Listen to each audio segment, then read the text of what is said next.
So the great thing about investing in non-performing, especially if you're a fix and flipper, is realize I'm probably 6 to 12 months ahead of you in the time frame, and I'm getting a bigger discount than you are by buying the note. Now, yes, I've got to take that borrower on and either get them to reperform for cash flow, which is what we like to do, get cash for keys, deed and lieu in case they can't make a payment, let them sell the property in a short sale if they want to do that.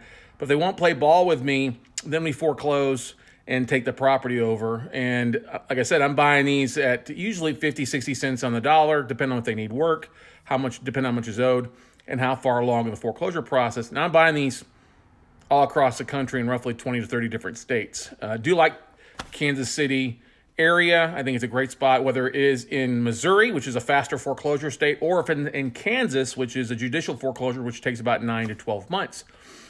But the great thing is I buy this debt at a big discount, and I'm getting my leads directly from banks, lenders, hedge funds that are sending me lists of non-performing notes all across the country. And I'm only buying first liens on residential, and then also buying stuff on commercial properties as well. But we get these lists sent in anywhere from one note to hundreds of notes that we can cherry pick from. And it's a different model as far as, we're not going to be able to use a hard money lender to finance these. We've got to use private capital, but we use private investor money to fund these things. And we've got a variety of exit strategies to make it happen.